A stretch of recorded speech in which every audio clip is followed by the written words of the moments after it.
Walang batang naiiwang nagugutom. Ito ang target ngayon ng pamahalang lungsod ng Tarlac para sa bawat batang Tarlakenyo. Ito ay sa pagsisimula ng 100-day feeding program ng pamahalang lungsod na sinimula noong ika-23 ng Marso.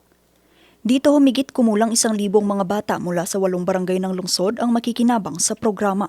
Layunin ng programa na hindi lang masigla ang bawat bata sa lungsod, kundi malusog din. Sa akin, napakahalaga na ang ating mga kabataan ay sapat sa timbang para ang kanilang kaalaman ay hindi napipigilan. Simula pa lamang daw ito ng mas pinalawak na programa para sa kalusugan at nutrisyon ng mga bata sa lungsod.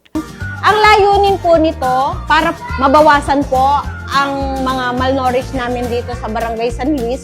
Hopefully, wala na pong maging malnourished na bata. Nagpapasalamat po ako kay Governor Christian Yap, kay Vice Governor Lita Aquino, at lalong-lalo na po sa ating mahal na Mayor Susan Yap, sa pa-feeding dito sa aming barangay para sa mga bata, para maibsan ang malnutrisyon sa mga estudyante ng Sapang Maragol Integrated School. Samantala bilang bahagi naman ng pagkilala sa kakayahan ng kababaihan, idinaos ang Purple Bazaar noong March 25 sa Tarlac City Convention Hall.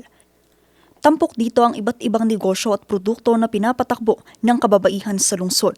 Layo ng aktibidad na mapalakas at mabigyan ng suporta ang mga nasabing negosyo tungo sa mas inklusibong komunidad para sa lahat.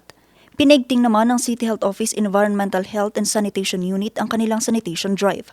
Mula March 16 hanggang 20, nagsagawa sila ng inspeksyon sa 43 water refilling stations, mga pampublikong lugar at food establishments sa iba't ibang barangay. Ito'y para matiyak na ang lahat sumusunod sa sanitation standards. Mayroon ding isinagawang dengue misting sa Barangay Baras-Baras at pamamahagi ng insecticide laban sa lamok sa Barangay Maliwalo. Tuloy-tuloy din ang pagprogreso ng health cards at sanitary permits sa pakikipag-ugnayan sa Business Permits and Licensing Office. Vanessa Bugtong, RNG News.